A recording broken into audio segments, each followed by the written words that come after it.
بسم اللہ الرحمن الرحیم۔ السلام علیکم یا علی علیہ السلام مدد۔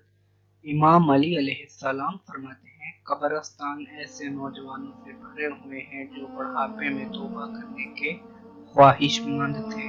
امام علی علیہ السلام فرماتے ہیں جب رزق میں کمی واقع ہونے لگے تو کثرت سے اللہ سے استغفار کیا کرو۔ امام علی علیہ السلام فرماتے ہیں نام قبل علم فساد پیدا کرتا ہے۔ امام علی علیہ السلام فرماتے ہیں جس نے تجھے تیرے عیب بتائے اگر تجھ میں عقل ہو تو بے شک اس نے تجھ پر احسان کی انتہا کر دی۔ امام علی علیہ السلام فرماتے ہیں اگر تم اپنے علم پر مغرور ہو تو جہالت کے لیے یہی کافی ہے۔ امام علی علیہ السلام فرماتے ہیں اپنے اندر پرندے کی طرح عاجزی پیدا کرو جو آسمان کی بلندیوں کو چھو کر بھی اپنی گردن جھکا کر رکھتا ہے۔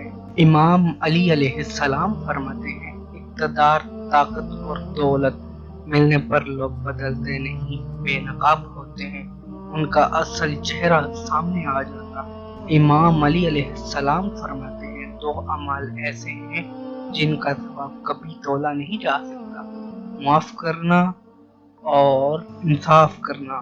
امام علی علیہ السلام فرماتے ہیں ہر شخص اپنے ہی جیسے کی طرف مائل ہوتا ہے۔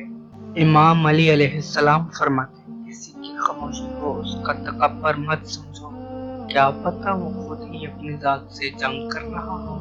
امام علی علیہ السلام فرماتے ہیں جو لوگ مالدار ہو کر بھی راہ خدا میں خرچ نہیں کرتے ایسے لوگوں کو ہمیشہ اولاد کی کمی رہتی ہے۔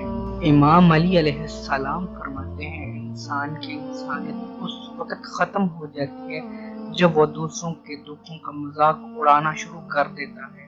امام علی علیہ السلام فرماتے ہیں زندگی میں قسم، قدم اور قلم بہت سوچ سمجھ کر اٹھانا چاہیے۔